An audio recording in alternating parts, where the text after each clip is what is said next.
গুদাম করে সেই গুমট পরিবেশ নীলের কথাগুলো যেন এক দৈববাণীর ন্যায় প্রতিধ্বনি হলো।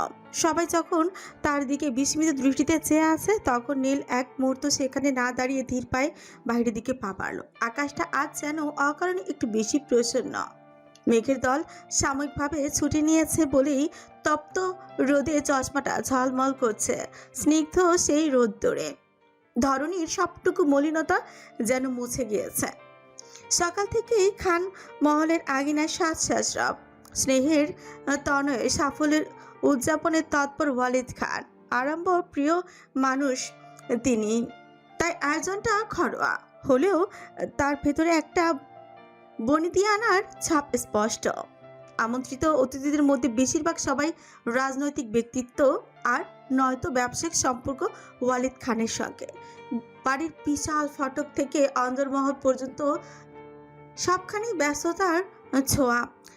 ঝাল লণ্ঠনের কাজগুলো নতুন করে ছকছক করছে। বারান্দার কোণে রাখা পিতলের ফুলদানিতে তাজা রজনীগন্ধার গুচ্ছ। সকাল সকাল নীল একটু বেরিয়েছিল পার্টি অফিসের উদ্দেশ্যে। তিহু আজ যথাসম্ভব ভোরবেলা উঠেছে। গোসল ছেড়ে দীঘল চওড়া আতসীর সম্মুখে দাঁড়িয়ে বর্তমানে নিজের দীর্ঘ কেশরাজে চিরুনি চালনায় ব্যস্ত সে। চুলগুলোকে বিনুনি বদ্ধ করে সামান্য একটু সাজুগুজু করলো সে। তার পরনে dark maroon colour Pakistani three piece. কিছুদিন আগে নীল এটা তাকে দিয়েছিল উপহার স্বরূপ, কি জানি ভেবে আজকে পড়েছে সে এটা।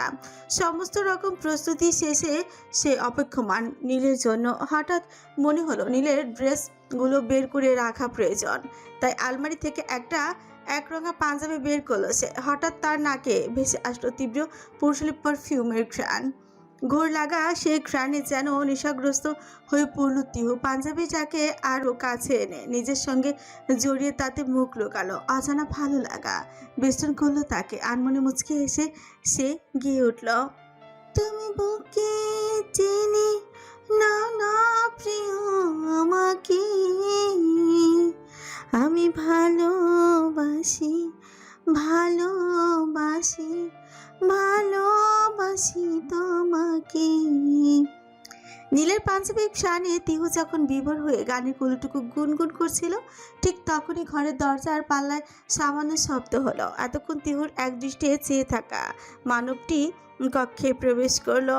তিহু এতটাই তন্ময় ছিল যে পায়ের শব্দ সে টেরই পায়নি।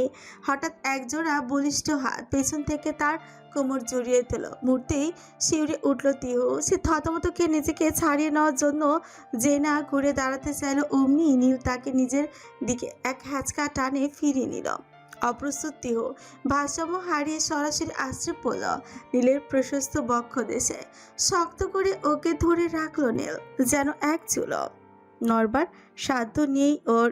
তিহুর কপালে আবদ্ধ চুলের গুচ্ছগুলো এসে পড়েছে, আর তার ডাগর দুটো চোখ তখন বিস্ময় আর আবেশে নীলের চোখের উপর স্থির। নীল আলতো হাতে তিহুর ললাটে পতিত কেশরাজ সরিয়ে বাঁকা হেসে ওর চোখের দিকে তাকিয়ে গিয়ে উঠল, অনেক সাধনার পরে আমি পেলাম তোমার মন, পেলাম খুঁজে ভুবনে আমার আপনজন। তুমি বুকে টেনে নাও না প্রিয় আমাকে, আমি ভালোবাসি ভালোবাসি ভালোবাসি তোমাকে। অনেক সাধনার পরে আমি পেলাম তোমার মন, পেলাম খুঁজে ভুবনে আমার আপনজন। নীলের গানের প্রতিটি কলি হৃদয় প্রতিধ্বনি হলো তিহুর। লজ্জায় সে মাথা নুয়ে খামচে তুলো নীলের শার্টের কলার। বিড়াল ছানার ন্যায় মুখ লুকালো তার প্রশস্ত বক্ষ দেশে। নীল অতি যত্নে আগলে নিল নিজের অর্কিডকে। অতিবাহিত হলো মুহূর্ত খানিক। তিহু এবার সরে আসতে গিয়ে টের পেল নীল আষ্টে পৃষ্ঠে বেঁধে রেখেছে তাকে নিচের সঙ্গে। নিজেকে ছাড়াতে সে হালকা একটু নড়তে নীল বিরক্ত কণ্ঠে বলল, ডোন্ট মুভ। নীলের এমন আদেশ সূচক কণ্ঠে তিহু কিছুটা বিচলিত হয়ে বলল, ছাড়ুন না প্লিজ। কষ্ট হচ্ছে? তিহু না বলতে গিয়েও নিজেকে ছাড়ানোর প্রয়াসে মিথ্যে বলেই বলল। হুম। নীল খুব ভালো করেই ধরে ফেলেছে প্রিয়তমার বলা মিথ্যেটা। মুচকি হেসে সে আরো শক্ত করে টিউকে জাপটে জড়িয়ে ধরে বলল, তাহলে সহ্য করার অভ্যাস করো না অর্কিড, কারণ এই কষ্ট থেকে তোমার নিস্তার নেই।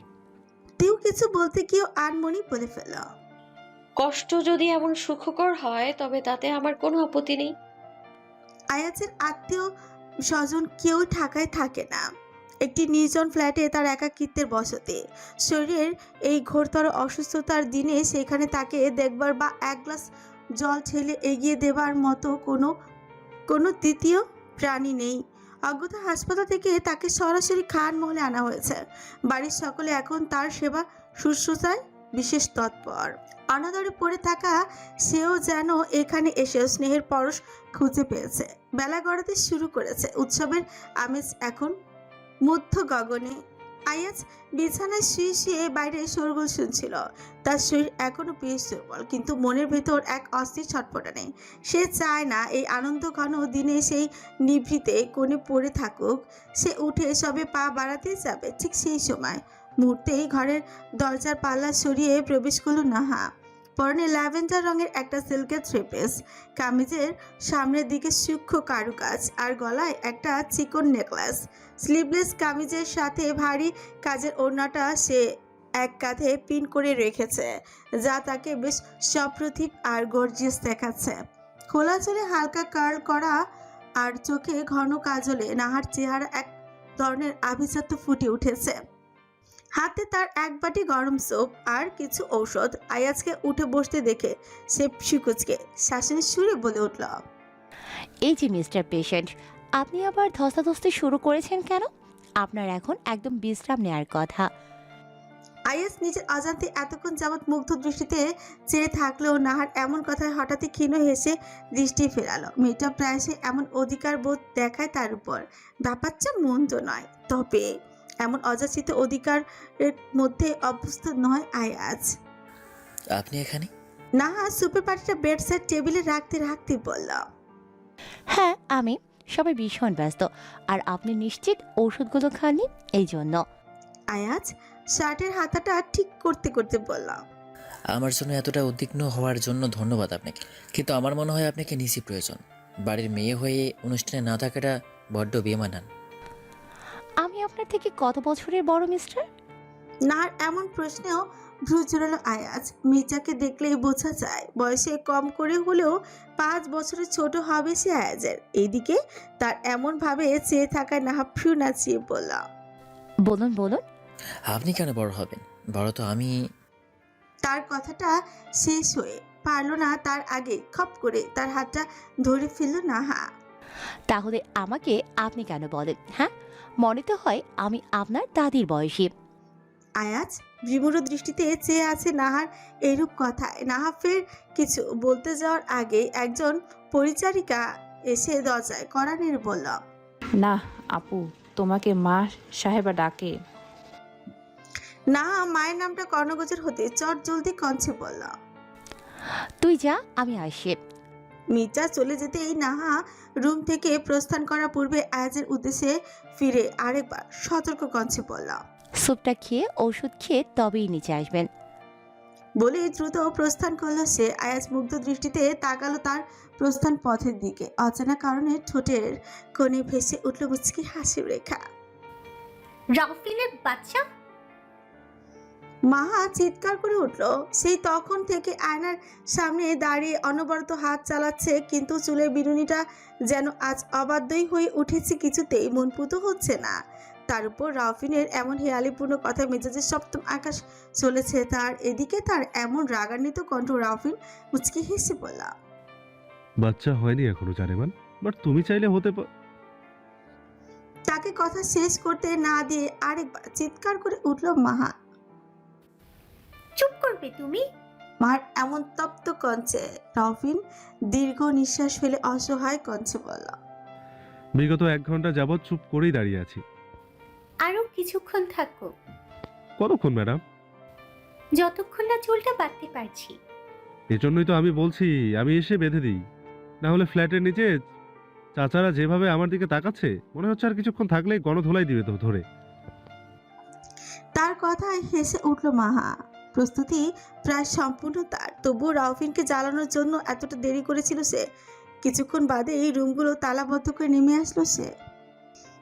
রাউফিন সবে অন্যদিকে দৃষ্টি সরিয়েছে, হঠাৎ কারো পদচারণার শব্দে এক ঝলক সম্মুখে তাকালো সে। সঙ্গে সঙ্গে তার চোখের পলক যেন থমকে গেল ক্ষণিকের তরে। পরনে পেস্ট গ্রিন রঙের একটি জর্জেট সারারা, যা স্নিগ্ধ রোদ্দুরের মতো ঝলমল করছে। অবাধ্য চুলগুলো অনেক কসরতের পর আজ মাহার পিঠের উপর এক সর্পিল বিনুনি হয়ে শান্ত হয়ে আছে। মা ধীর পদে এগিয়ে এসে ফ্ল্যাটের দরজায় তালা লাগালো। সেই চাবির মৃদু শব্দটুকু যেন আজ এই দ্বীপ্রহরের নিস্তব্ধতায় এক অপূর্ব সুর হয়ে পাচ্ছিল। রাউফিন বাইকে হেলান দিয়ে দাঁড়িয়ে ছিল। মাহার নামার ভঙ্গি, সাজগোজের সব যেন চোখ দিয়ে মুখস্থ করছিল সে। মাহা এগিয়ে আসতে সে কিছুটা হেসে পড়ল। Looking like a fresh tulip প্ল্যাবলাইন। মাহা ঠোঁটে উচ্চ কৃত্রিম বিরক্তি নিয়ে বলল, বড্ড কথা বলতে পারো তুমি। চলো এখন, এমনিতে দেরি হয়ে গিয়েছে অনেক। রাউফিন স্মিত হেসে বাইকটা স্টার্ট দিল। মাহা সন্তর্পণে বাইকের পেছনে বসলো। বাইক চলতে শুরু করলো। দুপুরে ঝিরঝিরে বাতাস মাহার আঁচলটাকে উড়িয়ে নিয়ে রাউফিনের কাঁধ স্পর্শ করাচ্ছে। রাস্তার দুপাশে সারিবদ্ধ গাছগুলো যেন এক অদ্ভুত সাক্ষী হয়ে দাঁড়িয়ে আছে বাইকটার গতির সাথে সাথে। বাতাসের ঝাপটা যখন মাহার চোখে মুখে এসে লাগছিল, সে অজানাতেই রাউফিনের কাঁধটা একটু শক্ত করে চেপে ধরল। রাউফিন আয়নায় প্রতিবিম্বে মাহার সে স্পর্শ আর লাজুক হাসিখানি দেখে নিল। তপ্ত রোদে এক প্রস্লাপ বৃষ্টির মতো শীতল এক অনুভূতি তাদের দুজনকে আবিষ্ট করে রাখল। মহলের সুপ্রস্ত অন্দরমহল বর্তমানে এক অভিনব উৎসবে মুখরিত। বিশাল ড্রয়িং রুমটা যেন এক মূর্তিমতী আভিজাত্যের পীঠস্থান। কক্ষের উপরিভাগে দুদুলমান ঝাল লণ্ঠনের স্ফটিক খণ্ড হতে বিচ্ছুরিত আলোকধারা, দেয়ালে ঝোলানো তৈলচিত্র ও আসবাবের বার্নিশে প্রতিফলিত হইয়া এক মায়াবী পরিবেশ সৃষ্টি করছে। বায়ুমণ্ডলে রজনীগন্ধার তীব্র সুবাস। উপস্থিত আমন্ত্রিত অতিথিবৃন্দ, তাদের বেশিরভাগই দেশের প্রথিতযশা রাজনৈতিক ব্যক্তিবর্গ, নয়তো গণ্যমান্য ব্যবসায়ী। তাদের গাম্ভীর্যপূর্ণ আলাপ আলোচনায় ও উচ্চ হাস্য কক্ষের স্তব্ধতাকে এক বিশেষ প্রাণ চঞ্চলতা দান করেছে। গৃহের ভাতৃগণ ব্যস্ত তাদের বিবিধ খাদ্য পরিবেশনায়। ওয়ালিদ খান গল্পে মশগুল হয়েছেন। তাদের সঙ্গে এক প্রসন্ন আনন্দধারা যেন নিঃশব্দে প্রবাহিত হচ্ছে। নীলও একে একে আলাপ সারছে সবার সঙ্গে। বিশেষত তার বাবার ব্যবসায়িক সহচরদের পুত্রদের সঙ্গে বিভিন্ন বিষয়ে আলাপ করছে সে। রাউফিন মাহা এসে পৌঁছেছে কিছুক্ষণ পূর্বে। এসেছে রিশাদও। নিহিত আর নিজে গিয়ে তৈরি করে এনেছে তাকে। রাউফিন নীলের সঙ্গে যোগ হলেও মাহা এসে সোজা গিয়েছে তেহুর কক্ষে। রাফা আর নীরা টুকটাক সাজুগুজু করে বেরিয়েছে সবে, যেন দুটি স্নিগ্ধ প্রদীপ। রাফার পরনে ছিল একখানি পিচ রঙের লং ফ্লোরাল আনারকলি কুর্তি, আর নীরার পরনে রয়্যাল ব্লু রঙের ফ্রক স্টাইল কুর্তি। হালকা রঞ্জকে আবৃত দুজনের গোলাপি উষ্ঠধর, তার চোখে হালকা আইলাইনারের আঁচড়। দোতলা সিঁড়ির পেরিয়ে সবে নিচে পৌঁছেছে তার। হঠাৎই পেছন থেকে ভেসে আসলো এক যুবক কণ্ঠস্বর। নীরা রাফা দুজনে পেছন ঘুরলো, দেখলো গভীর গম্ভীর দৃষ্টিতে তাদের দিকে চেয়ে আছে নিহিত। রাফা নীরাকে রেখে চলে যেতে নিতেই নিহিত আদেশের স্বরে বলল, নীর তুই যা, না ডাকছিল তোকে। রাফা একটু থমকালো নিহিতের এমন কণ্ঠে। অতঃপর নীরা চলে যেতেই রাফা যখন যাওয়ার জন্য উদ্যত হলো, নিহিত করা নির্দেশ বলল, সাহস থাকলে এক পা বাড়ি দেখ। রাফা অবাক দৃষ্টিতে পেছন ঘুরে বলল, কি বলবে? নিহিত তার দিকে দুকদম এগিয়ে এসে এক ঝলক আশেপাশে তাকালো। কেউ না থাকায় রাফার কানে হাত মুড়িয়ে দিয়ে বলল, এত সাজগুজ করে ডঙ্গির মতো ঘুরে বেড়াচ্ছিস কেন? কি দরকার? হ্যাঁ, জাগিয়ে এক্ষুনি মেকআপ তুলবি। রাফা কিছু বলতে গিয়েও টের পেল কানে রাখা নিহিতের হাতটা ক্রমশ ব্যথা দিচ্ছে তাকে। আর্তনাদ করে সে বলল, কান ছাড়ো নিহিত ভাই। নিহিত আরো জোরে জোরে কান মুড়িয়ে বলল, এক্ষুনি গিয়ে এসব সাজগুজ তুলবি নাকি আরো জোরে দিব? কিন্তু আমি সাজগোজটা কোথায় করলাম? ফুটে চোখে এসব শাকচুন্নির মতো কি করেছিস? এগুলোকে সাজগোজ বলে? তাহলে তো নীরাও সাজগোজ করেছে, ওকে কিছু বলছো না কেন? আর তুই সেম হলি? রাফা কিছু না বুঝে বোকার মতো বলল। তা নয় তো কি? নিতফুস করে একটা নিঃশ্বাস ছাড়লো, অতঃপর রেগে বলল। এসব সম্পর্কের সমীকরণ পরে বুঝাচ্ছি তোকে, আগে যেটা বলছি সেটা কর যা। বেশ জোরে কান মুড়িয়ে ধরেছি নিহিত। রাফা ছাড়া পর প্রয়াসে বলল। আচ্ছা ছাড়ো, যাচ্ছি। Good girl. নিহিত তাকে ছেড়ে দিতেই রাফা কানে হাত বোলাতে বোলাতে বলল। শালা ড্যাশ ড্যাশ ড্যাশ, আমি তোমাকে পরে দেখছি। নিহিত অন্যদিকে চলে যাওয়ায় শুনতে পেল না তার কথাটা। নীরা সবে নাহার রুমের উদ্দেশ্যে পা বাড়িয়েছে, হঠাৎ কারোর সাথে ধাক্কা লেগে পড়ে যেতে নিলেই তার হাত শক্ত করে আঁকড়ে ধরল কেউ। উদ্বিগ্ন কণ্ঠে সুতল। Are you okay? নীরা থতমত খেয়ে কিছু বলতে যাওয়ার আগেই সম্মুখের মানবটাকে দেখল। সঙ্গে সঙ্গে হৃদয় উঠল অদ্ভুত ঘূর্ণিঝড়। কোনো মতে তা সামাল দিয়ে সে বলল। জি, ইটস ওকে। রিশাদ তাকে ছেড়ে দিয়ে বলল। আরে তুমি নীর না? হুম। সো হোয়াটসঅ্যাপ, পড়াশোনার কি অবস্থা? সামনে তো তোমার হাফ ইয়ারলি। জি আলহামদুলিল্লাহ ভালো। রিশাদ আর কি বলবে বুঝে পারল না, তাই অস্বস্তি দূর করতে বলল। ও আচ্ছা, থাকো তাহলে, আমি যাই ওদিকে। নীরা মাথা নাড়িয়ে বলল। আচ্ছা। ব্যবসায়িক বিভিন্ন বিষয়ে আর রাজনৈতিক মতাদর্শের আলোচনায় ভরপুর ড্রয়িং রুমটা নীল বিষয়ে আলোচনা করছে তাদের সাথে। সবার শুভকামনা নিয়ে আগামী দিনগুলোর শুরু করায় তীব্র প্রত্যাশী সে। একে একে পরিবারের সকলের সঙ্গে আলাপ সেরেছে উপস্থিত সকলে। হঠাৎ সেখানে উপস্থিত হলো তিহু। ডার্ক মেরুন রঙের সেই বসনে তাকে স্বর্গীয় অপ্সরা লাগছে।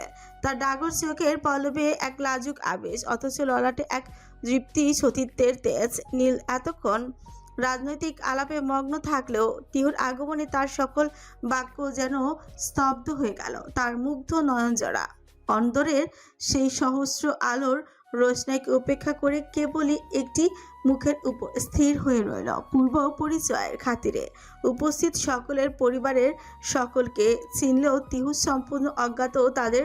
হঠাৎ তাদের মধ্যে থেকে কেউ একজন বলল। সেখানকার চঞ্চলতা মুহূর্তে এক গভীর স্তব্ধতায় রূপ নিল। জিজ্ঞাসু একজোড়া নয়ন নয়, বরং উপস্থিত প্রতিটি মানুষের দৃষ্টি তখন তিহুর উপর নিবদ্ধ। তিহু ললাটে ঈশ্বর সংকোচ আর অধর কোণে এক চিলতে জড়তা নিয়ে স্থির হয়ে দাঁড়িয়ে রইল। তার মনে হলো এই অসংখ্য চোখের উৎসুক দৃষ্টি যেন তাকে ঘিরে এক অদৃশ্য বেষ্টনী তৈরি করেছে। তিহু এবার ভীষণ অস্বস্তিতে ভুগছে, ভাবছে চলে যাবে না থাকবে। ওয়ালিদ খান তাকে পরিচয় করিয়ে দেওয়ার জন্য কিছু বলার আগে নীরবতা ঘুচিয়ে ভেসে আসলো নীলের ভরাট কণ্ঠস্বর। She is my wife, Mrs Wahaj Khan Neel. মুহূর্তেই যেন বিস্ফোরণ হলো কোথাও। সকলেই হতবাক দৃষ্টিতে চেয়ে নীলের দিকে। নীল এগিয়ে গিয়ে তিহুর পাশাপাশি দাঁড়িয়ে তার বাহু নিজের বাহু দ্বারা আঁকড়ে ধরে বলল। She is Nurain Haque Tihu and my beloved wife, Mrs. Nurain Wahaj Khan. সকলে বাকরুদ্ধ। সামান্য গুঞ্জন শোনা গেল হঠাৎ। নীল বিয়ে করলো কবে? তখনই পাশ থেকে ওয়ালিদ খান বললেন। কিছুদিন আগেই।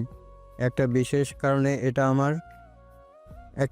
কারণে এটা আমরা এখনো প্রকাশ করি নাই, তবে ইনশাল্লাহ কিছুদিনের মাঝে আনুষ্ঠানিকভাবে তাকে খানবাড়ির বউয়ের মর্যাদা দেওয়া হবে।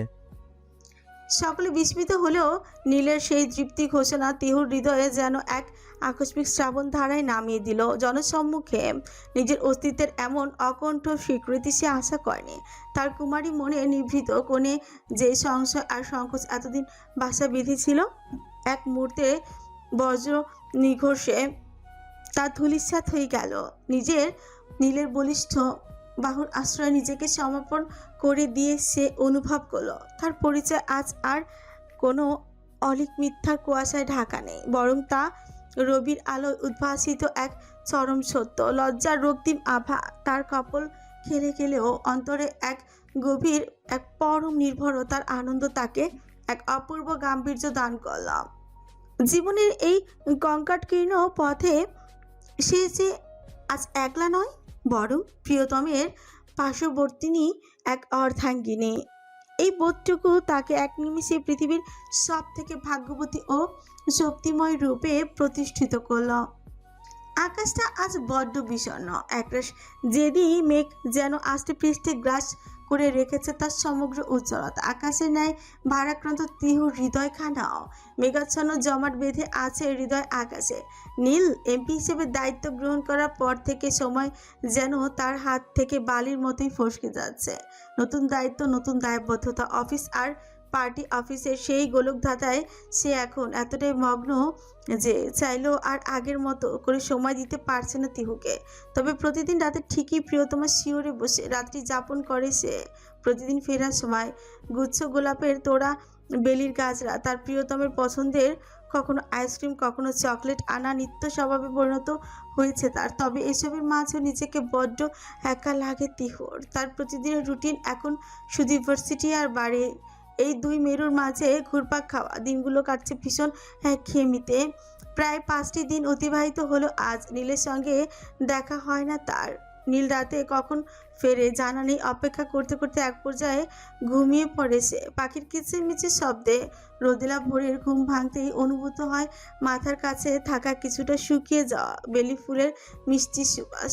সূর্যটা মধ্য গগনে, মহলটা প্রায় জনমানবহীন। নবীনগুলো স্কুলে নয়তো ভার্সিটিতে, তবে খুব বেশি গুরুত্বপূর্ণ ক্লাস না থাকা দরুন আজ ভার্সিটিতে যায়নি তিহু। ভালো লাগছে না আর কিছু তার উপর নীলের শূন্যতা একটু বেশি অনুভূত হচ্ছে আজ।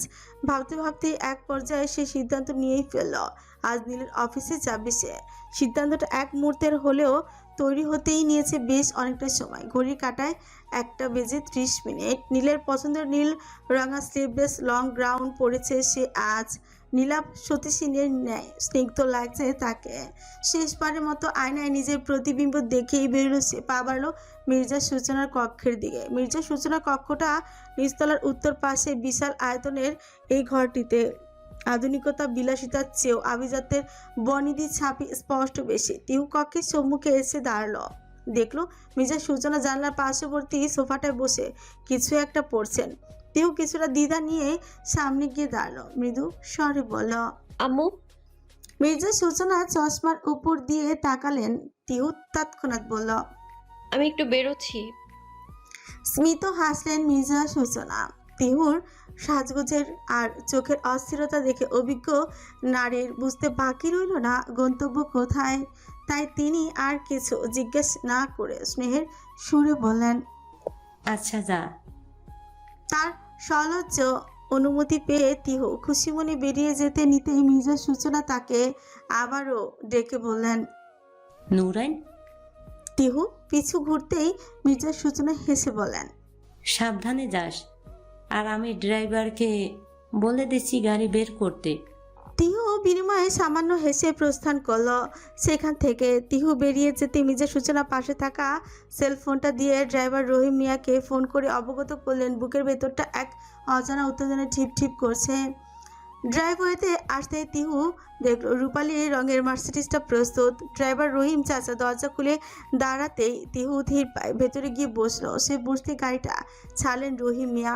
মহলের বিশাল ফটক পেরিয়ে গাড়ি মেইন রোডে উঠল। ধীরে ধীরে শহরে ব্যস্ত রাজপথ ছাড়িয়ে সেটি এগোতে লাগলো বনানীর অভিজাত বাণিজ্যিক এলাকার দিকে। অতিবাহিত হয়েছে মিনিট 30। হঠাৎই শহরের অভিজাত এলাকায় উচ্চ এক দালানের সামনে এসে থামলো গাড়িটা। কেউ এতক্ষণ ধ্যানমগ্নে থাকার দরুন হঠাৎ এমন স্তব্ধতায় হতচকিত নয়নে চাইল। প্রশ্ন করতে গিয়েও এক ঝলক সম্মুখে পানে চেয়ে থাকলো। সহ উচ্চ ভবনটির ঊর্ধ্বদেশে বরাবর জলজল করছে সোনালী অক্ষরে খোদাইকৃত খান পায়ার নামটা ধীরস্তে। গাড়ি থেকে নামলো তিহু। রহিম চাচাকে ইশারায় প্রস্থানের নির্দেশনা দিয়ে ফের তাকালো সম্মুখ পানে। বাইরে থেকে দৃশ্যমান বিল্ডিংটার স্থাপত্য শৈলীতে অভিজাতের ছাপ স্পষ্ট। পুরো ভবনটায় আবৃত নীলচে কাচের আবরণ। দুপুরের রোদে যা ঠিকরে পড়ছে এক মায়াবিনী তৃপ্তি দেয়। বিশাল ফটকের সামনে নিরাপত্তার কড়াকড়ি দেখলে বোঝা যায় এখানে সাধারণের প্রবেশাধিকার কতটা নিয়ন্ত্রিত। তবে বাইরের পৃথিবী থেকে ভেতরের কর্মব্যস্ততা বোঝার উপায় নেই। এক নিস্তব্ধ গাম্ভীর্য বেষ্টন করে রেখেছে চারিপাশ। তিহু ধীর পায়ে সিঁড়ি ভেঙে মেইন অ্যান্টান্সের স্বয়ংক্রিয় কাচের দরজাটার সামনে গিয়ে দাঁড়ালো। দরজাটা নিঃশব্দে খুলে যেতে ভেতরের সেন্ট্রাল এসির হিমেল হাওয়ায় তাকে সাদরে অভ্যর্থনা জানালো। অভ্যর্থনার কক্ষটা বিশাল, চারপাশটা একদম শান্ত, শুধু কোথাও একটা ঘড়ির টিকটিক শব্দ আর দূর থেকে আসা টাইপিং এর আওয়াজ শোনা যাচ্ছে। তিহু নিজের পরিধান গাউনটা আরেকবার ঠিক করে নিল। তার উপস্থিতিতে যেন পুরো অফিসের গাম্ভীর্য খানিকটা থমকেই গেল। রিসেপশনে থাকা তরুণটি তিহুর এমন স্নিগ্ধ সাজে মুগ্ধ বিস্মিত দৃষ্টিতে চেয়ে রইল ক্ষণকাল। হঠাৎই পেছন থেকে ভেসে আসলো এক অজ্ঞাত কণ্ঠস্বর। নুরাইন ম্যাডাম। হঠাৎই পেছন থেকে ভেসে আসা নিজের নাম শুনে তিহু চমকে পেছনে ফিরল। দেখলো মার্জিত পোশাক পরিহিত এক যুবক তার দিকে সম্মতি মুখে এগিয়ে আসছে।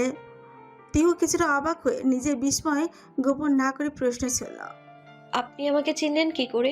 আমি তো আগে কখনো এখানে আসিনি। যুবকটি বিনয়ের সাথে স্মিত হেসে উত্তর দিল, ম্যাডাম, খান এমপ্লয়ের আপনাকে চেনে না এমন মানুষ খুঁজে পাওয়া ভার। স্যার, আপনার ছবি আমাদের দেখাননি ঠিকই, কিন্তু তার ডেস্কে রাখা ফ্রেমে তো আপনারই হাসি মুখের রাজত্ব।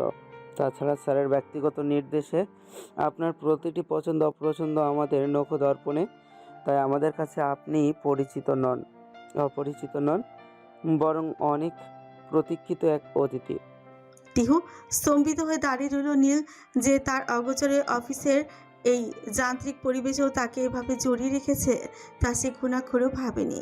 এক অদ্ভুত ভালো লাগার আবেশে তার হৃদয় জমে থাকা মেঘগুলো যেন মূর্তি কেচে গেল। যুবকটি আবারও সৌজন্য দেখিয়ে বলল, ম্যাডাম, আসুন আমাদের সাথে। স্যার একটু জরুরি মিটিং আছেন, খুব সম্ভবত অতি শীঘ্রই শেষ হয়ে যাবে সেটা। অফিসের কর্মচারীদের কৌতূহল ও শ্রদ্ধা মিশ্রিত দৃষ্টি আর প্রত্যেকেই শ্রদ্ধা মিশ্রিত সম্ভাষণের মাঝখান দিয়ে তিহু ধীর পা এগিয়ে চলল। করিডোর দিয়ে যাওয়ার সময় সে অনুভব করলো এ যেন কোনো অফিস নয়, বরং নীলের তৈরি করা এক অদৃশ্য সাম্রাজ্য, যেখানে সে অনাহুত নয় বরং একচ্ছত্র সম্সাকে। অবশেষে এই কাঙ্ক্ষিত দরজার সামনে এসে যুবকটি থামল। দরজায় খোদাই করা ওয়াহাজ খানেল। দরজাটা নিঃশব্দে খুলে যেতে তিহু ভেতরে পা রাখলো। ভেতরে পা রাখতে এক স্নিগ্ধ আভিজাতের ঘ্রাণ তাকে আচ্ছন্নই করে ফেলল। বিশাল এই কেবিনটি যেন ছোটখাটো একটা আস্ত রাজ্য। কেবিনের উত্তর দিকে পুরোটাই স্বচ্ছ কাচের দেয়াল, যেখান থেকে বাইরের তিলকতমা ঢাকা শহরটাকে ছবির মতোই দেখাচ্ছে। তিহু ধীর পায়ে ভেতরে এগিয়ে গেল। বিশাল আয়তনের কেবিনটা আধুনিক আসবাবপত্র সজ্জিত হলো। সেখানে নীলের রুচির এক অনন্য ছাপ স্পষ্ট। ঘরের ঠিক মাঝখানে বিশাল এক মেহগনি কাঠের ডেস্কে স্তূপকৃত ফাইলপত্র। সেই ডেস্কের এক কোণে রাখা একটি মাঝারি সাইজের রূপালী ফ্রেম। তিহু আলতো হাতে সেটা তুলে নিল। দেখলো তার একটি হাস্যজ্জ্বল ছবি সেখানে জলজল করছে। ছবিটির দিকে তাকিয়ে তিহুর অজান্তে ঠোঁটের কোণে এক চিলতে হাসি ফুটে উঠল। সে ফ্রেমটা সযত্নে যথাস্থানে রেখে পুরো কেবিনটার উপর একবার নজর বুলালো। বিশালাকার এই কক্ষের এক কোণে চার্ট আর গ্রাফস সম্বলিত একটি ডিজিটাল প্রেজেন্টেশন বোর্ড রয়েছে, যেখানে খান এম্পায়ারের ভবিষ্যৎ প্রকল্পের রূপরেখা ছকছক করছে। কক্ষের মাঝখানে দামি লেদারের রিভলিং চেয়ার। ডেস্কের এক পাশে সাজানো রয়েছে অত্যাধুনিক ম্যাকবুক, একটি স্টাইলিশ ল্যাম্পশেড আর অত্যন্ত নিখুঁতভাবে ফাইল সাজিয়ে রাখার অর্গানাইজার। ঘরের একদিকে দেয়ালের খুব সুন্দর কাচের আলমারিতে নীলের ব্যবসায়িক সাফল্যের বেশ কিছু গোল্ডেন ট্রফি আর সম্মাননা স্মারক সারিবদ্ধভাবে সাজানো। কক্ষের গাম্ভীর্য ধরে রাখতে এক কোণে রাখা হয়েছে একটি ইনডোর প্ল্যান্ট, যার সতেজতা এই যান্ত্রিক পরিবেশেও এক চিলতে প্রাণ স্পন্দন যোগ করেছে। তিহু যখন কেবিনের সৌন্দর্যে বিশ্লেষণে মগ্ন, ঠিক তখনই দরজা লক খোলার মৃদু শব্দ হলো। সে চট করে পেছনে ফিরতে দেখলো নীল ঢুকেছে। পরনে তার নেভি ব্লু শার্ট, স্লিভগুলো কোনই পর্যন্ত গোছানো। কপালে ক্লান্তির রেখা স্পষ্ট হলেও তিহুকে দেখা মাত্র তার চোখের মনি দুটো বিস্ময় আর প্রশান্তিতে চিকচিক করে উঠল। নীল হাতে থাকা ফাইলটা পাশে ছোট টেবিলে রেখে স্তব্ধ হয়ে দাঁড়িয়ে রইল কিছুক্ষণ। তিহু চোখ কুচকে তাকাতে নীল তার দিকে এগিয়ে এসে তাকে স্পর্শ করে বলল, নো, এটা রিয়েল। তিহু অভিমানী চোখে তাকালো। তার ঠোঁট দুটো সামান্য ফুলে উঠেছে। সে কোনো কথা না বলে জানালার দিকে মুখ ফিরিয়ে নিল। নীল আলতো পায়ে তার ঠিক পেছনে এসে দাঁড়ালো। তিহুর গায়ে সেই প্রিয় পারফিউমের ঘ্রাণে নীল সব ক্লান্তি যেন মুহূর্তে কর্পূরের মতো উবেই গেল তার। সামান্য মুচকি হেসে ফিসফিসিয়ে সে বলল, এতটা সাজগোজ করে এসছো, অথচ যার জন্য তার সঙ্গে কথাই বলবে না? তিহু এবার ঘুরে দাঁড়িয়ে নীলের চোখের দিকে তাকালো। নীলাভ সেই চোখে রাজ্যের ক্লান্তি থাকলো, তার জন্য আছে সীমাহীন ভালোবাসা। তিহু আলতো করে নীলের শার্টের কলার টেনে বলল, ঢং করেন কেন এত? হ্যাঁ, যখন নিজে থেকে আমার সঙ্গে দেখা করেন না তখন বোঝেন আমার কেমন লাগে। আজ পাঁচটা দিন হয়ে গেল আপনার দেখা নেই। এতটা ব্যস্ত আপনি? নীল হাসলো খানিক, এক হাত বাড়িয়ে তিহুর গালের ওপর এসে পড়া অবাধ্য চুলগুলো কানের পেছনে গুজে দিল। তার স্পর্শে তিহুর শরীরের ভেতরে যেন এক মৃদু বৈদ্যুতিক তরঙ্গই বয়ে গেল। নীল নরম স্বরে বলল, সরি অর্কিড। তিহু তার থেকে নিজেকে ছাড়িয়ে নিতে গিয়ে বলল, ছাড় আমায়, লাগবে না আমার আপনার ঢং। সরি। সে যত নিজেকে নীলের থেকে ছাড়াতে গেল, নীল ততই তাকে নিজের সঙ্গে আস্তে পৃষ্ঠে জড়িয়ে নিল। তাকে নিজের বক্ষদেশে লুকিয়ে বলল, I am very sorry orchid. Tihu নীলের বুকের স্পন্দন স্পষ্ট শুনতে পাচ্ছে। তার অভিমানের বরফগুলো যেন নীলের শরীর উষ্ণতা একটু একটু করে গলতে শুরু করেছে। তবু গলার স্বর কিছুটা ভারী করে সে বলল, সরুন আর ছাড়ুন আমায়। নীল প্রেয়সীর অভিমানে সামান্য মুচকি হাসল। অতঃপর তাকে আরেকটু কাছে টেনে ললাটে উষ্ণ প্রেম পরশ এঁকে বলল, ছাড়তে তো ধরি নেই প্রিয়তমা। নীলের প্রতিটি কথায় তিহু আচ্ছন্ন হয়ে আসছে। ধোঁয়াশা ভরা চারিপাশ। নীল হয়তো বুঝলো প্রিয়তমার এমন নাজুক অবস্থা। সে ধীরে ধীরে তিহুর থেকে নিজের থেকে কেজি দূরত্ব সরালো। পর মুহূর্তে কোলে তুলে নিল তাকে।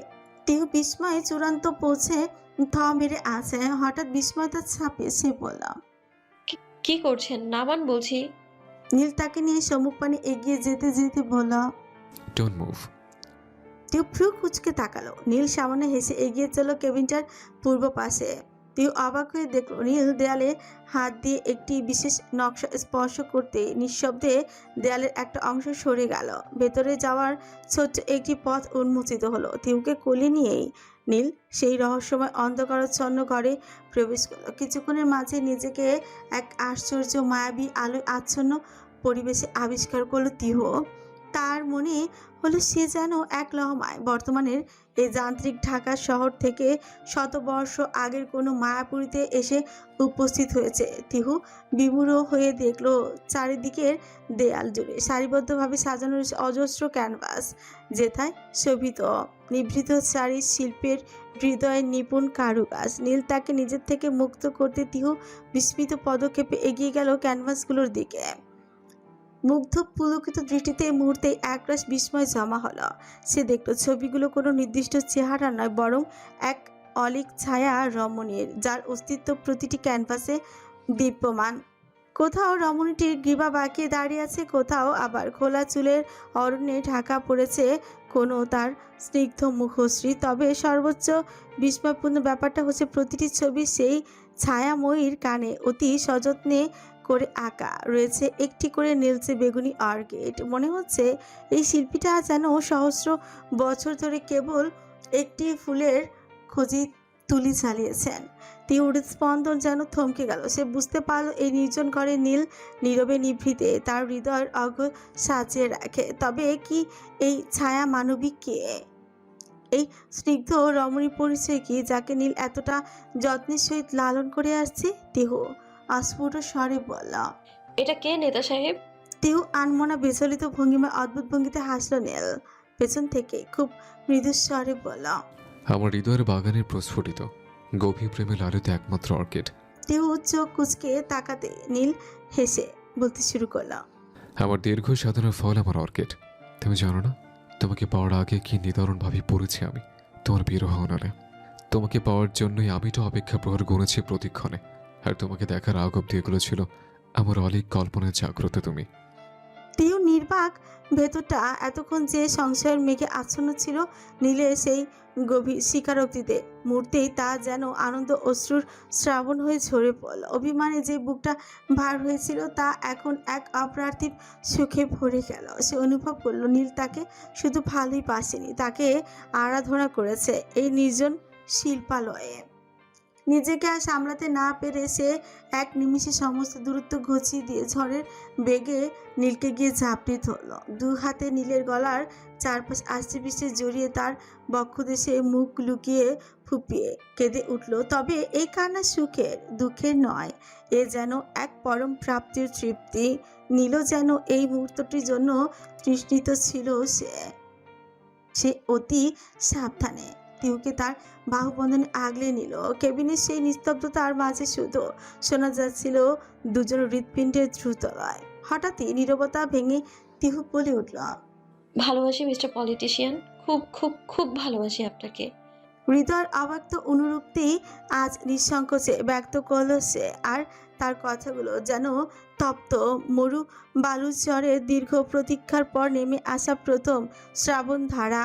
নীলের কাছে শ্রাবণ ধারাগুলো যেমন তৃষ্ণার্ত মাটিকে সিক্ত করে, এক লহমায় জাগে তোলে সজীবতার স্পন্দন, তেমনি করে তিহুর বলা কথাগুলো নীলের হৃদয়ে যেন তখন এক বসন্তের মাতাল সমীরণে বয়ে গেল। তার সেই সিক্ত কণ্ঠের স্বীকারোক্তি নীলের তপ্ত মরুদ্যানের বুকে এক প্রস্লাব বৃষ্টির মতো ছড়ে পড়ল। সে তিহুর বুকটা আলতো করে উঁচিয়ে ধরল, দেখলো প্রিয়তমা পদ্মফুলের মতন দুটি চোখে জল আর হাসির এক অদ্ভুত লুকোচুরি খেলা। নীল পরম আবেশে ওর ললাটে নিজের উষ্ঠধর চেপে ঠেকিয়ে মৃদুস্বরে বলল, তোমার প্রতি আমার ভালোবাসা মহাকাশের মতো বিশাল, যার শুরু আছে কিন্তু শেষ নেই। অনন্ত অসীম ভালোবাসার পরিণতি পরকাল অব্দি বিস্তৃত। ওই হাসরে আমি তোমাকে পাশে চাই, কেননা তোমার প্রতি আমি এতটাই মোহগ্রস্ত যে এক জীবনে কাটিয়ে ওঠা সম্ভব নয়। আয়াজ ভাই, বেঁচে আসা মেয়েলি কণ্ঠটায় পেছনে ঘুরলো আয়াজ। কানে ধরে রাখলো সেলফোনটায়, আলাপচারিতা স্থগিত করে আলগোছে কেটে দিয়ে পকেটে পড়ল। নাহার হাস্যোজ্জ্বল মুখের দিকে তাকিয়ে পড়ল। জি। নাহা বান্ধবী ওইকে বিদায় জানিয়ে আয়াজের সম্মুখে এসে দাঁড়িয়ে পড়ল। আপনি? আমি। Any problem? না না, প্রবলেম হতে যাবে কেন? আসলে প্রতিদিন রহিম চাচা আসে তো। রহিম চাচা তিহু ম্যাডামকে নিয়ে স্যারের অফিসে গিয়েছিলেন, এর জন্যই স্যার আমাকে পাঠিয়েছেন। ও। আয়াজ সৌজন্যের জন্য সঙ্গে গাড়ির দরজা খুলে ধরল। নাহার পদক্ষেপ যেন নিমিষেই জন্য আড়ষ্ট হয়ে গেল। এক ঝলক রোদ এসে ওর কপালে পড়তে সেখানে যেন এক স্নিগ্ধ কুহুক রচনা হলো। সে তার কোনো বাক্য ব্যয় না করে অতি সাবধানে গিয়ে গাড়ির ভেতরটিতে বসল। ওর পরনের ওড়নাটার আঁচল অবহেলায় সিটের উপর লুটুপুটি খাচ্ছিল। তবে সেদিকে ভ্রুক্ষেপ নেই। আয়াস নিঃশব্দে দরজাটা বন্ধ করে দিয়ে মন্থর চরণের ড্রাইভিং সিটের দিকে এগিয়ে গেল। গাড়ি ছুটে চলল রাজপথের বুক ছেড়ে। আয়াস অত্যন্ত নিপুণ হাতে স্টিয়ারিং ধরে আছে, তার পুরো মনোযোগ সামনে পিছলা রাস্তার উপর। দীর্ঘদেহী আয়াজের মুখাবে এক অদ্ভুত গাম্ভীর্য। তার এই নিষ্প্রিয়তা আর চরম নির্লিপ্ততা যেন গাড়ির ভেতরে বাতাসকেও ভারী করে তুলেছে। অন্যদিকে ব্যাক সিটে বসা নাহা যেন কোনোভাবে স্থির হতে পারছে না। সে জানলার দিকে তাকিয়ে থাকার ভান করেছে ঠিকই, কিন্তু তার অবাধ্য চোখ দুটো বরাবরই তস্করের মতো সামনে আয়নায় গিয়ে থমকে দাঁড়াচ্ছে। তার উন্মুক্ত চুলের কয়েকটা গোছা জানলার বাতাসে গা ভাসে, মাঝে মাঝে তার গলার উপর এসে আশ্রে পড়ছে, কিন্তু সেদিকে তার কোনো খেয়াল নেই। তার সমস্ত কৌতূহল ওই আয়নাটাতে ঘিরে, যেখানে দৃশ্যমান আয়াজ শান্ত আর অবিচল চোখের প্রতিছবি। নাহা বারবার চাইছে আয়াজ একবার অন্তত আয়নার দিকে তাকাক, একবার অন্তত তাদের দৃষ্টির সংঘাত হোক, কিন্তু আয়াজ যেন আজ প্রতিজ্ঞা করে বসেছে সে তাকাবে না। তার এই হেলদোলহীন ভাব দেখে নাহার বুকের ভেতরে অকারণে দুরু দুরু করছে, আবার একটা চাপা অভিমানও দানা পাচ্ছে। ঠিক সেই মুহূর্তে ঘটে গেল অঘটনটা। আয়াজ হুট করেই তার চোখের মণিজোড়া স্থির করলো আয়নার উপর। অত্যন্ত সুনিপুণ ভাবে, কোনো রকম পূর্ব সংকেত ছাড়াই আয়াজের সেই তীক্ষ্ণ আর গভীর দৃষ্টি সরাসরি আশ্রয় পড়ল নাহার চোখের উপর। নাহা একেবারে প্রস্তুত ছিল না। ধরা পড়ে যাওয়ার এক তীব্র লহমায় তার শরীরটা যেন পাথর হয়ে গেল। আয়াজের চোখের সেই অতল চাহনি বাকরুদ্ধ হয়ে পড়ল নাহা। তার মনে হলো আয়াজ যেন চোখের পলকে তার মনের সবটুকু অস্থিরতা পড়ে ফেলেছে। সে দ্রুত চোখের পলক ফেলে জানালার বাইরে দৃষ্টি সরিয়ে নিল ঠিকই, কিন্তু ততক্ষণে অনেক দেরি হয়ে গেছে। তার ফর্সা গাল দুটো লজ্জায় আর সংকোচে রক্তিম হয়ে উঠেছে। অন্যদিকে আয়াজ দৃষ্টি ফিরিয়ে নিয়ে ফের মনোনিবেশ করলো ড্রাইভিংয়ে, কিন্তু নাহার অবস্থা বেসামাল। গাড়ির ইঞ্জিনের মৃদু শব্দের মাঝে এখন কেবল নাহার হৃৎপিণ্ডের দ্রুত থুকপুকানি শব্দই স্পষ্ট শোনা যাচ্ছে। তৈ তৈ তৈ তৈ আমার বয়াম পাখি কই। ভার্সিটি শেষে বান্ধবীদের সাথে গল্প করতে করতে কখন যে সময়টা পেরিয়ে গেছে টের পায়নি মনে। বাড়ি যাওয়ার জন্য ভার্সিটি থেকে অনতি দূরে ফাঁকা জায়গায় দাঁড়িয়ে আছে সে। ড্রাইভার আঙ্কেল আসবে কিছুক্ষণের মাঝেই। যে আশা অপেক্ষমান সে হঠাৎই পেছন থেকে ভেসে আসা এমন উদ্ভট গানে বিরক্ত হয়ে পেছনে ঘুরল সে। তৎক্ষণাৎ দৃষ্টিগত হলো কিছুদিন পূর্বের অসভ্য যুবকটাকে। মুন্নি রেগে সেখান থেকে প্রস্থান করতে যেতেই যুবকটা দ্রুত এগিয়ে এসে মুন্নির ওনার আঁচলটা টেনে বলল, হে ইউ বিউটিফুল লেডি, এত দেমাক কিসের? মুন্নি চাইল না 10 জনের সামনে কোনো বিশ্রী কাণ্ড ঘটিয়ে বসতে, তাই নিজের ভেতরে আগ্নেয়গিরি উদ্গীরণ সংযত করে তাতে দত চেপে বসলো সে। ওনা ছাড়ুন অসভ্য লোক। আমার একটা সুন্দর নাম আছে। বাবা জন্মের 7ম দিনে আকিকা দিয়ে খুব যত্ন করে রেখেছিল শেহতাজ চৌধুরী। ছোট করে সবাই তাজ বলে ডাকে, আমাকে সেই নামে ডাকলেই খুশি হব। মুন্নি ক্ষিপ্ত বেগে নিজের ওনার আঁচল ছাড়িয়ে বলল, নিজের নাম আর পার্সোনালিটির বর্ণনা অন্য কোথাও গিয়ে দেন, আমার লাগবে না। বলে সেখান থেকে এসে প্রস্থান করতে যেতে সে তাজ দৌড়ে এগিয়ে আসলো তার দিকে। পাশাপাশি হাঁটতে হাঁটতে বলল, এত দেমাক কেন? হ্যাঁ, অ্যাটলিস্ট নামটা তো বলতে। মুন্নি তার দিকে ক্ষুদ্র দৃষ্টিতে তাকাতে সে তাজ কাছুমাছু কঞ্চে বলল, ওই আর কি, এমনি শুনছিলাম। তৎক্ষণাৎ পেছন থেকে ভেসে আসলো কোনো পৌরুষ কণ্ঠস্বর। ভাই আপনি এখানে? শ্বেতাজ বিরক্তিকর মুখ কুচকালো, হাত মুষ্টিবদ্ধ করে উচ্চারণ করল, ও শিট। পরক্ষণেই পিছন ঘুরে পড়ল, হ্যাঁ একটু এদিকে হাঁটতে এসেছিলাম। আপনি হাঁটতেও বের হন ভাই? কেন, আমায় দেখে কি মানুষ মনে হয় না? না মানে আপনার মতো ছেলেও হাঁটতে বেরিয়েছে গাড়ি রেখে, এটা কি অবিশ্বাস্য নয়? শ্বেতাজ হঠাৎই চেয়ে দেখলো একটি গাড়ি এসে মুন্নিকে নিয়ে গেল সেখান থেকে। তৎক্ষণাৎ বিস্ফোরিত হলো শ্বেতাজ, রেগে গিয়ে বলল, জয়নালদের পচা ডোবায় আজ সারা রাতে ডুবে থাকবি তুই? মানে তোর মাথা আর আমার মুন্ডু। শ্বেতাজের চোখে মুখে তখন আগ্নেয়গিরির উত্তপ্ত লাভা। ছেলেটা ফ্যাল ফ্যাল করে তাকিয়ে যেন আকাশ থেকে পড়া কোনো উল্কাখণ্ডের সামনে দাঁড়িয়ে আছে সে। শ্বেতাজ আর এক মুহূর্ত সেখানে না দাঁড়ালো। জুতার মচমচ শব্দ করে গট গট করে নিজের দামি স্পোর্টস কারের দিকে এগিয়ে গেল সে। শ্বেতাজ চৌধুরী এই শহরের একচ্ছত্র অধিপতি মীর শাহজাহান চৌধুরীর একমাত্র আদরের দুলাল। অগাধ ধন সম্পদ আর ক্ষমতার মোহিনী শক্তিতে বেড়ে উঠেছে সে। বর্তমান ছাত্র রাজনীতির এক প্রভাবশালী নেতা সে, যার একটি হুঙ্কার রাজপথ প্রকম্পিত হয়ে ওঠে। অথচ এই প্রতাপশালী যুবকটি আজ এক অজ্ঞাত তরুণীর ওনার আঁচল ধরে সামান্য একটু পরিচয়ের জন্য ভিক্ষুকের মতোই দাঁড়িয়েছিল। এই বিপরীতই হতবাক হয়েছে তার দলীয় এই ছেলেটি। ক্ষণিকের মাঝে উজ্জ্বল আকাশটা মেঘের দস্যিপনায় যেন এক অন্ধকারের কারাপুরীর রূপ ধারণ করল।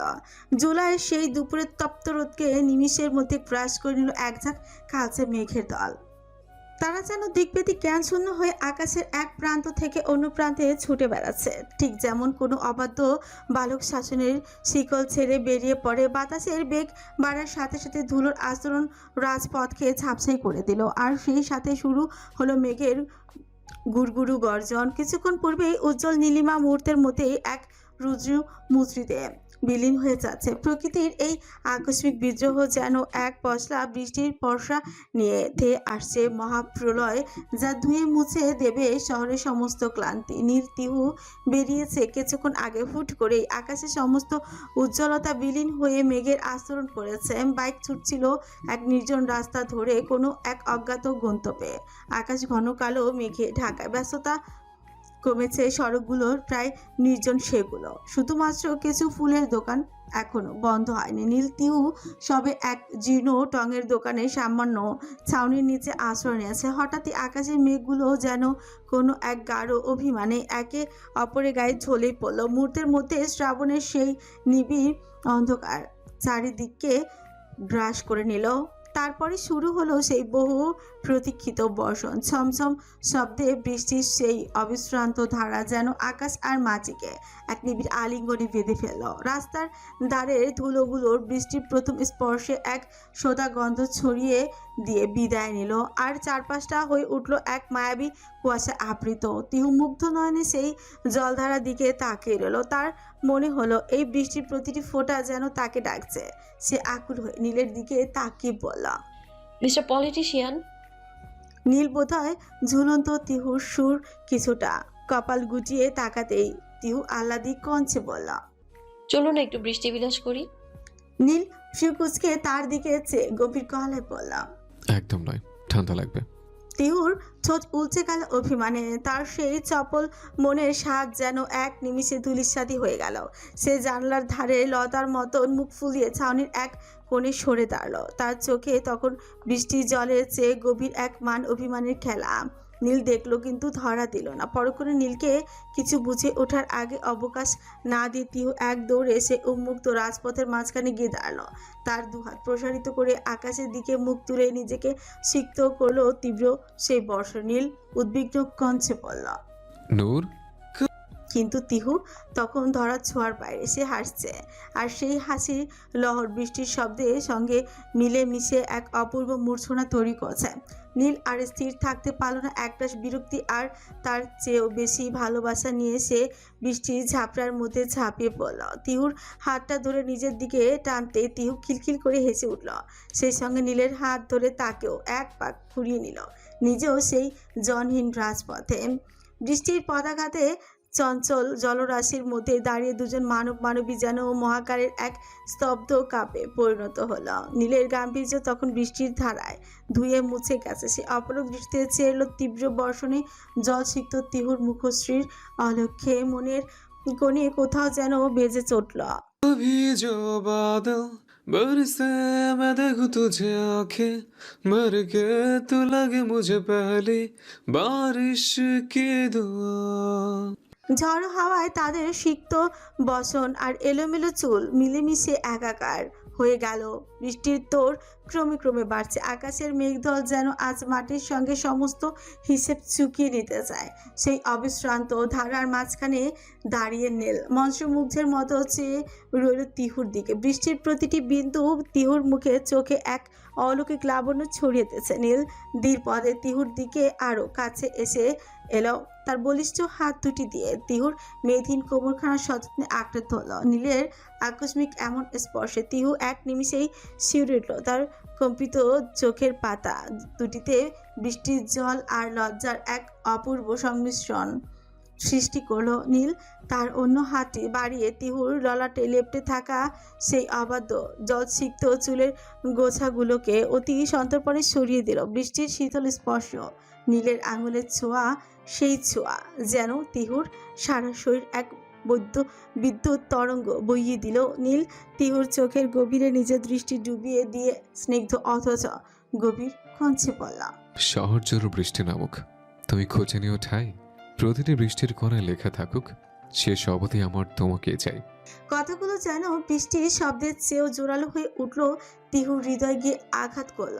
ঝোড়ো বাতাসের দাপটে চারিপাশের গাছপালা মত্ত হয়ে উঠেছে, কিন্তু এই দুজন মানুষের কাছে সময় যেন থমকে দাঁড়িয়েছে। তিহু কোনো কথা বলতে পারল না, শুধু মাথা নিচু করে নীলের বুকের আশ্রয় খুঁজে নিল। তিহুর লাজুকতায় মৃদু হাসল নীল। বাসায় ফিরতে ফিরতে প্রায় সন্ধ্যায় রাত হয়ে গেছে। নীলের অর্ধ ভেজা ব্লেজারটা তখনও তিহুর শরীরে জড়ানো। নীল খুব যত্নের সহিত আগলে আছে তাকে। মহলে ঢুকতে মির্জা সায়মা দ্রুত এগিয়ে এলেন, উদ্বিগ্ন কঞ্চে বললেন, এই বৃষ্টির জন্য ভিজেছিস, এক্ষুনি ঠান্ডা লাগবে। নীল তিহুকে বক্ষে আগলি বলল, তুমি গরম দুধের ব্যবস্থা করো কাকিয়া, হারি আপ। রুমিনারা কোথা থেকে যেন হাজির হলো সেথায়। নীল, তুইও এক কাণ্ড ঘটিয়েছিস। রাউফিনটা কোথা থেকে জানি ভিজে পড়ে এসেছে।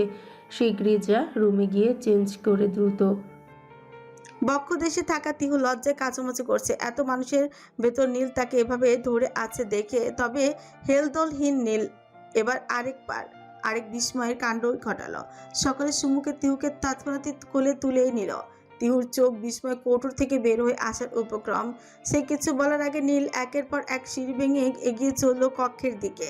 তিহু আঁকুপাকু করছে নামার জন্য, তবে নীল ভাবান্তর দেখালো না কোনো। কক্ষের সম্মুখে এসে এক প্রকার লাফিয়েই নেমে গেল তিহু। নীল অবাক কণ্ঠে বলল, ক্যাঙ্গারুর মতো লাফাচ্ছ কেন? তিহু নাক সিটকে দূরে সরে গিয়ে বলল, আপনি একটা জাতা। ওভাবে বড়দের সামনে থেকে কেউ কোলে করে নিয়ে আসে? নীল কক্ষে প্রবেশ করতে করতে বলল, বউকেই করে নিয়েছে। তা বলে সবার সামনে? সবার সামনে কি? আমি তোমাকে পুরো দেশের সামনে করে নিতে পারি। শুধু কোলে না, আর অনেক কিছু করতে পারি তুমি চাইলে। তাকে কথা শেষ করতে না দিয়ে তিহু চিৎকার করে পাশে থাকা সোফার কুশনটা ছুঁড়ে মারল নীলের দিকে। নীল ক্যাচ ধরে হাসতে হাসতে বলল, okay okay, I am keeping my mouth shut. Tihu রাগে গজগজ করতে করতে আলমারি থেকে কাপড় নিয়ে ওয়াশরুমে প্রবেশ করলো। নীল তখনও হেসেই চলেছে। হঠাৎই ওয়াশরুম থেকে ভেসে আসলো তিহুর রাগী কণ্ঠস্বর, ক্যালাবেন পরে, আগে গিয়ে চেঞ্জ করুন। রুমে পানি পানি হলে আপনার খবর আছে। তিহু সবেই শাওয়ারটা ছেড়েছে, হঠাৎ ভেসে আসলো নীলের কণ্ঠস্বর, জো হুকুম বেগম সাহেবা। ঘড়ি কাটা রাত 12টা কিছু বেশি। রাতের খাওয়া দাওয়া আর এক গ্লাস গরম দুধ খাওয়ার পর থেকে হাঁচির তোপটা কিছুটা কমেছে তিহুর। নীল এখনও ল্যাপটপে কাজ করছে। একটা গুরুত্বপূর্ণ প্রেজেন্টেশন বাকি রেখে সে তিহুকে নিয়ে বেরিয়েছিল।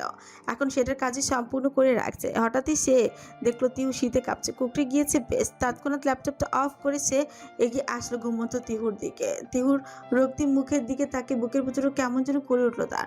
সঙ্গে সঙ্গে হাত ছোঁয়ালো তিহুর প্রশস্ত ললাটে। যা ভেবেছিল ঠিক তাই, জ্বরে পুড়ে যাচ্ছে শরীর। বিচলিত নীলের উদ্বিগ্নতা বাড়ল শতগুণ। দ্রুত পায়ে কক্ষ থেকে প্রস্থান করলো সে। কিছুক্ষণ পর একটা বাটিতে সামান্য পানি আর কাপড় নিয়ে ফিরল সে। অপর হাতে সুপের বোল, সেটাকে বেডসাইড টেবিলে রেখে তৎপর হলো তিহুর মাথায় জলপট্টি লাগাতে। ক্ষণকালের মধ্যেই জ্বরের তোপ কমল তিহুর। তার আরক্তিম মুখশ্রীটা এখন ফ্যাকাশে হয়ে আছে। ধীরে ধীরে তাকে ডাকলো নীল। নূর। প্রথমবার ডাক শুনে না তিহু। নীল অতি সযত্নের সহিত তার মুখে হাত বুলিয়ে ফের ডাকলো, নূর। তিহু পিটপিট করে তাকাতেই নীল বলল, তখন বারণ দিয়েছিলাম, কিন্তু কে শোনে কার কথা? এখন দেখলেন তো, জ্বর ঠিকই এসে গেল। এখন ডাকছেন কেন? স্যুপটা খেয়ে নাও, এরপর মেডিসিন নিতে হবে। আমার এসব মেডিসিন ভালো লাগে না। কিন্তু নিতে হবে, না হলে জ্বর বাড়বে। সরুন তো। নূর, কি হয়েছে? খেয়ে নাও। খাবো না বলছি তো। তাহলে কি খাবে বলো? তিহুর ভীষণ বিরক্ত লাগছে সবকিছু, এমনকি নীলের বলা কথাগুলো আনমনীষী বলা। বিরিয়ানি, তাও গরম গরম খাওয়াবেন? নীল সামান্য কপাল গোটালো, পরে মূর্তি বলল, আচ্ছা ওয়েট। তিহু বিস্মিত দৃষ্টিতে তাকাতে নীল বেরিয়ে গেল কক্ষ ছেড়ে। রাত 1:50, প্রায় ঘন্টা খানিকের বেশি নীল কক্ষে অনুপস্থিত। এত রাতে কোথায় গেল সে? এমন চিন্তাধারা থেকে এক প্রকার টলতে টলতে নিচে এসেছে তিহু। হঠাৎই রান্নাঘর থেকে ভেসে আসা টুংটাং শব্দ আর মশলার পরিচিত সুবাসে তিহুর ভ্রু কুঁচকে এলো। এই মাঝরাতে রান্নাঘরে কে? সে ধীর পায়ে কিচেনের দরজায় গিয়ে দাঁড়ালো। সামনের দৃশ্য দেখে সে পলকির নয়নে চেয়ে রইল ক্ষণকাল। নীল পরনে শার্টের হাতা গুটিয়ে কোমরে একটা অ্যাপ্রন জড়িয়ে অতি মনোযোগে খুঁজি নাড়ছে। চুলগুলো অবিন্যস্ত, কপালে বিন্দু বিন্দু ঘাম। তিহু অস্ফুটে স্বরে ডাকলো, নেতা সাহেব। নীল চমকে পেছনে তাকালো। তিহুকে দেখে হালকা হেসে বলল, wait for 10 minutes, biryani almost done. আপনি সত্যি সত্যি রান্না করছেন এই মাঝ রাতে? আমি তো জাস্ট এমনি বলেছিলাম। নীল চুলোর আঁচ কমিয়ে দিয়ে তিহুর সামনে এসে দাঁড়ালো। তার তপ্ত ললাটে আলতো করে হাত রেখে জ্বরের তোপটা মেপে নিয়ে বলল, ম্যাডাম সাহেবের ফর্মালিটি বলে কথা, মেয়েটা না করলে হবে? তিহু অবাক হয়ে দেখলো নীল কতটা নিপুণভাবে বিরিয়ানি দমে বসানো কুকিং পটটা নামালো। প্লেটে ধোয়া ওঠা গরম গরম বিরিয়ানি বেড়ে যখন সে ডাইনিং টেবিলে এনে তিহুকে ডেকে বলল, এবার আসুন ম্যাডাম সাহেবা। বিরিয়ানি ঘ্রাণে চারিদিক ম ম করছে। তিহু ধীরে ধীরে এগিয়ে এলো। সে টেবিলে বসতেই নীল চেয়ার টেনে তার পাশে বসলো। অতি যত্নে প্লেট থেকে খাবার তুলে দিল তিহুর মুখের দিকে। প্রথম লোকমা খেয়ে তিহু বিস্মিত কঞ্চে বলল, আনবিলিভেবল, আপনি এত ভালো রান্না করতে পারেন? সামান্য পারতাম, কিন্তু আজকে এটা different. It's too much special, কারণ আজকে ক্লায়েন্ট খুব ডিমান্ডিং তো। তিহু এবার হেসে উঠল। পরক্ষণেই ভাবলো সে কতটা ভাগ্যবতী। সময় চাকা যেন অদৃশ্য এক জাদু বলে ভন ভন করে ঘুরে চলেছে। ক্যালেন্ডারের পাতাগুলো ঝরে গেছে, অনেকগুলো কেটে গেছে 2টি সপ্তাহ। ক্যালেন্ডারের পাতা আজ আগস্টের 12 তারিখ। শ্রাবণের শেষ বেলা হলেও আকাশ জুড়ে মেঘের আনাগোনা এখনো কমেনি। আজকে সকালটা অন্যরকম। শ্রাবণের শেষ বেলা, আকাশের কোণে মেঘের ঘনঘটা থাকলেও তিলমাত্র বিষণ্ণতা নেই, বরং প্রকৃতি রন্ধ্রে রন্ধ্রে আজ এক নিগুড় উৎসবের আমেজ। আজ সেই দিন 20 বছর আগে এই দিনেই ধরের বুকে তিহুর আগমন ঘটেছিল। ছোট্ট সেই তিহু আজ বিংশতি রমণী। নিঃসন্দেহে দিনটি একটু বেশি বিশেষ। তিহু সহ খান মহলের প্রত্যেকের কাছে, বন্ধু বান্ধব আর পরিবারের সকলের শুভেচ্ছা বাক্যের মাধ্যমে ঘুম ভেঙেছে তার। সকালটা কেটেছে এসবের মাধ্যমে। মেঘের ঘনঘটা কমেছে মাত্র। সূর্যটা মধ্য গগনে, সূর্য রশ্মিটা তেজস্বী না হলেও উষ্ণতা আবৃত দিনছে। কিছুক্ষণ পূর্বে মাহা ঋষাদের আমন্ত্রণী বার্তার দরুন তিহুর তৎপর গোছগাছে বেরুবে তারা। তবে শুধু তারা নয়, সঙ্গে আছে নাহা, রাফা, নীরাও। ড্রেসিং টেবিলের দীঘল আয়নাটার সম্মুখে বসে তৈরি হচ্ছিল তিহু।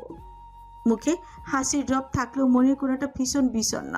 কারণ একটাই, জীবনের এই বিশেষ দিনে জীবনের সব থেকে বিশেষ মানুষটার উদ্দেশ। কাল রাত থেকেই লাপাত্তা সে। নামমাত্র সাজগুজ শেষে তিহু বেরোনোর উদ্দেশ্যে যখনই দরজার দিকে তাকালো, দেখলো নাহা, রাফা, নীরা একসঙ্গে দাঁড়িয়ে আছে দরজায়। তিহুকে দেখা মাত্র গালে হাত দিয়ে একযোগে সবগুলো বলল, माशाल्लाह, कितनी यारी लड़की, किसी की नजर न लग जाए। তিহু না চাইতো মুচকি হাসলো তাদের এমন কাজে। নাহা এগিয়ে এসে বলল, আল্লাহ কি সুন্দরী। তিহু আলতো হাসলো। নামমাত্র সাজগোজ করেছে সে, তবে শরীরে জড়ানো হালকা গোলাপি রঙা শাড়িটা তাকে এক লহমায় চঞ্চল বালিকা থেকে এক ধীর স্থির তন্বী কিশোরীতে রূপান্তর করেছে। তার সাজে আজ কোনো কৃত্রিমতার দাপট নেই, আছে শুধু এক অদ্ভুত মায়াবী স্নিগ্ধতা। আর তাতেই এত প্রশংসা করাচ্ছে সে।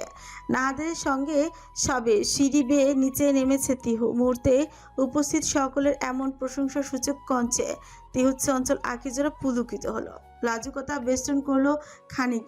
শেষ ধাপ অতিক্রম করে নিচে নামতে মির্জা সাইমা এগিয়ে এসে বলেন, মাশাল্লাহ, সত্যি খুব সুন্দর লাগছে মা। ওয়ালিদ খান ড্রয়িং রুমের সোফায় বসে হিসাবের কাজ করছিলেন। তিহু এসে সালাম দিতে তিনি কাজকর্ম পাশে রেখে বললেন, এদিকে আসো মা।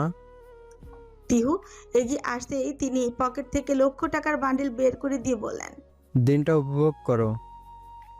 তিহু না চাইলে রান্নাঘর থেকে মেজা সূচনা পায়েসের বাটি হাতে নিয়ে এগিয়ে এসে বললেন, দ্রুত নে, আর এটুকু খাতো। নিজের হাতে পায়েস রান্না করেছেন মেজা সূচনা। তিহুকে 2 চামচ খাইয়ে বললেন, সুখী হমা। সবার দোয়া আর মমতাপূর্ণ স্পর্শ পেরিয়ে তিহু নাহাদের সঙ্গে প্রস্থান করলো মহল থেকে। হোটেল দ্য ব্লু ওশানের ছাদ খোলা রেস্টুরেন্টে রিশাদ আর মাহা মিলে জায়গাটাকে যেন এক টুকরো নন্দনকাননে রূপান্তর করেছে। শহরের যান্ত্রিকতা থেকে অনেক উঁচুতে এই ছাদটা এখন এক স্নিগ্ধ মায়াবরীর ন্যায় সজ্জিত। পুরো চত্বরটা হালকা গোলাপি আর সাদা রঙের লিলি ফুলে ছেয়ে গেছে। কারণ একটাই, তিহুর এই রঙের প্রতি এক আদিম অনুরাগ। মাথার উপরে মিটমিট করে জ্বলছে অজস্র সাদা টুনি বাল্ব, যা দূর থেকে দেখলে মনে হয় আকাশে তারার বুঝি তিহুর জন্মদিন আমন্ত্রণে মর্তে নেমে এসেছে। মাঝখানে একটা কাচের টেবিল, যার উপর রাখা 4 তলা বিশিষ্ট একটা ভ্যানিলা কেক। কেকের গায়ে সাদা ক্রিমে লেখা হ্যাপি বার্থডে মিসেস বিয়েত্তা মহিলা। আয়োজনের মূল কারিগর যে মাহা রিশাদ, সেটা কেকে লেখা ডাকনামটাতে স্পষ্ট। তিহু সিঁড়ি বেয়ে ছাদে পা রাখতে রিশাদ আর মাহা সমস্বরে বলল। হ্যাপি বার্থডে মিস বিয়েতা মহিলা। একটা মহিলা। মুহূর্তের মধ্যেই কনফেটি গান থেকে রঙিন কাগজের বৃষ্টি ঝরল তিহুর চুলে শাড়ির ভাঁজে। তিহু অবাক হয়ে তাকিয়ে দেখলো তাদের এই আয়োজন। আকস্মিক এই আয়োজনে তিহুর চোখের কোণে আনন্দাশ্র চিকচিক করে উঠল। মাহার হাত ধরে কেকের সামনে দাঁড়ালো সে। রিশাদের জোড়াজুড়িতে হাতে নিল কেক কাটার ছুরিটা। উপস্থিত সকলের করতালি আর শুভেচ্ছা বাকের মধ্য দিয়ে এসে কাটলো কেকটা। কেক কাটার আনুষ্ঠানিকতা শেষ হতে শুরু হলো সেই চিরচারিত হুল্লোড়। মাহা আর রিশাদ আগের থেকেই ওত পেতেই ছিল। তিহুর গালে কেক মাখিয়ে দিয়ে মা চিৎকার করে উঠল। হ্যাপি বার্থডে মিসেস বিয়েতা মহিলা।